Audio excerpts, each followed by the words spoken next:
question a lot of people Nigerians are asking is that how can this Fani Kayode be taken serious?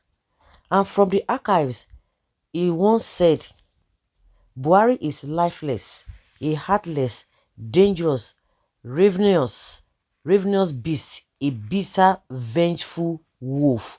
These are the adjectives that FFK used in qualifying this same person. And in this same regime, all of a sudden, is now singing their praises. Oh, the one he said about Tinubu, that one, you don't even want to, you don't even want to hear it.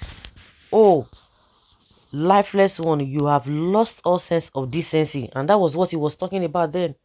He was able to explain what he meant by all those description or adjective in using qualifying Buhari. And he said, and you are drunk with power, as the children are murdered in cold blood and caught shot in the streets of Abuja by your soldiers. You watch silently from a distance, smug, smiling, detached, indifferent, and secretly edging the killers on. And recently, so what is now the difference between what happened then that made FFK to describe Buhari in that manner? And now about 80 over 80 children were kidnapped in Zamfara some days back. So tell me the difference. And the same person is coming and APC are clapping for him because he's talking nonsense. Simply put, the butchery and bloodfest excites you and stirs your passion. You love the brutality and finality of murder. It makes you feel like a powerful man and it makes your adrenaline flow. Okay.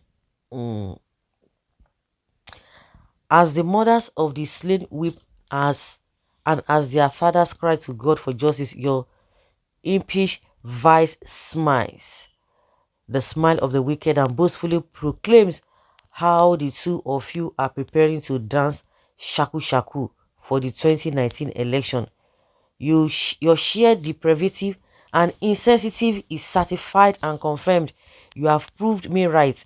In 2015, I told the world that you were a heartless, dangerous, and ravenous beast, but few listened. I told them that in the spirit realm, you were depicted as a hungry, lean, bitter, and vengeful wolf, but they could not perceive it and they did not believe. Now they know better. Nigerians know better. Today, the entire world have seen how you see you for what you are, utterly godless and lacking any respect or compassion for the sanctity of human life. You are plaguing God as your people suffer and perish by your blood-soaked hands. You butcher thousands of innocent IPOB members simply for peacefully demonstrating in the streets. You slaughter thousands of defenseless Shiite Muslims in Zaria and Abuja simply for demanding for their rights and calling for the release of their leader. You turned a blind eye and applauded with pleasure when thousands of Christian Middle Belsers and Southerners were subjected to genocide and ethnic cleansing by your terrorist Fulani S-men, and you did not raise a finger to defend or protect them. You said and did not and did nothing when thousands of innocent men, women, and children were butchered in their homes, fields, places of worship, and farms by strangers for Niger Republic in Zamfara, Kebbi, Sokoto, and other parts of the northwest. You strengthened and assisted the jihadists of Boko Haram to murder thousands in the northeast by paying them huge ransom and releasing hundreds of their foot soldiers and commanders from jail. You brutalized and impoverished Nigerians and you turned our own prosperous nation into the poverty capital of the world. You lost 11 million jobs and you borrow more than all the government put together in the previous 16 years. And meanwhile, they are still borrowing 800 and something million dollars. They want to share, still borrowing, So what has changed now that this unreasonable Fani Kayode that people who are calling because when you see evil people once they are beginning to speak one language irrespective of whatever they want to gang up. That is what is happening. That's why Tinubu went to go and bring this guy to come and talk. They think that Nigerians are stupid. All this nonsense they are talking, they are being busted all the nonsense statements made by Keyamo FFK, they are being busted. So they are even disgracing them the more, thinking he will go and bring him because he can talk anyhow. Now, Nigerians are bringing all of the things he said concerning them. They are still not, I says, still not borrowing money. Are people's life still not being deleted? Hmm? Can you imagine that the money that he has borrowed is more than previous 16 years of other governments? You fail to initiate, begin and complete even one capital project in 3 years. You devalued our money by 80% and you plunged our economy into the worst recession in the entire history.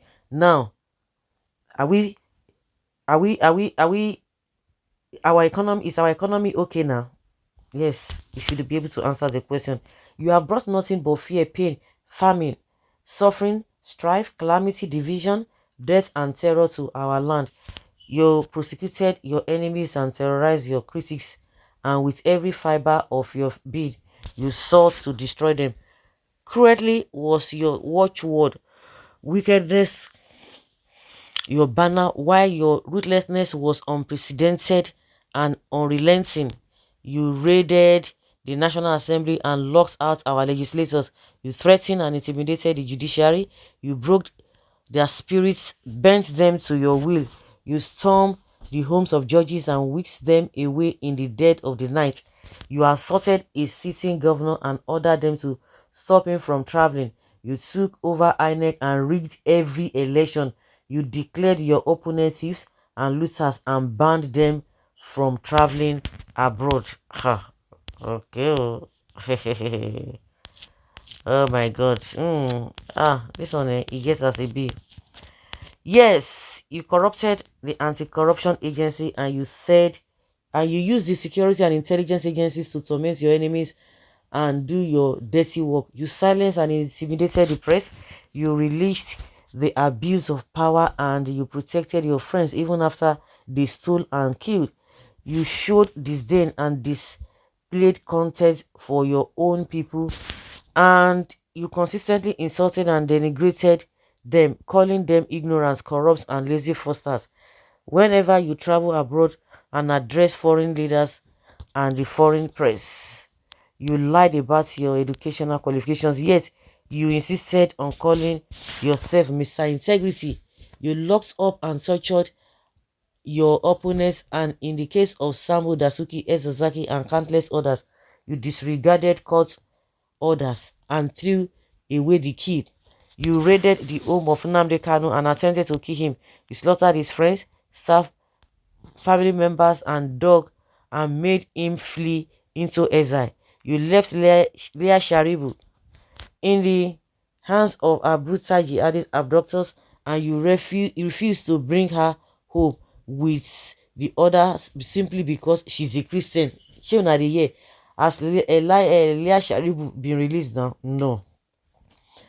You sat back silently and watched both Christians and Muslim clerics being slaughtered by evil men while their churches and mosques were bombed and burnt to the ground. Oh lifeless one, what manner of man are you? So much innocent blood has been shed by you and under your watch, yet you refuse to show any remorse or bring the perpetrators to justice. You heart is hardened and unrepentant, and consistently the Lord has already determined your end. As long as Jesus sits on the throne and the heavens rule in the affairs of men, you will never escape the consequences of your wickedness. The innocent blood that you have shed, okay, and that has been shed under your watch cries out for from the earth and speaks against you before the God of heaven. You refuse to be merciful, and therefore you will find no mercy. You refuse to be just, and therefore you will not find justice. You refuse to be kind, and therefore you will find no kindness. You refuse to be compassionate, and therefore you will not find compassion. You will be roundly defeated in the next election by one who God has raised, empowered, and preserved specifically for this time. You will be humiliated before the world and brought to your knees, and after that you will pay the price and be brought to justice for your heinous crimes. as it was for Sennacherib, Pharaoh, Herod, Agag, Nebuchadnezzar, and Goliath, so it shall be for you, as it was for the war of Babylon, for the Amalekites and the evil Chaldeans, so it shall be yours. You shall reap what you sow, and have sown. You shall fall before the word, and your bitter end shall be a testimony to the power of God, and prove that he alone rules in the affairs of men. O lifeless one, read these words carefully, for this is your requiem. See when I see there. So guys, I don't want to say much. Let us hear your own thoughts on this that FFK has said concerning Buhari. You ask yourself, what has changed? Nothing.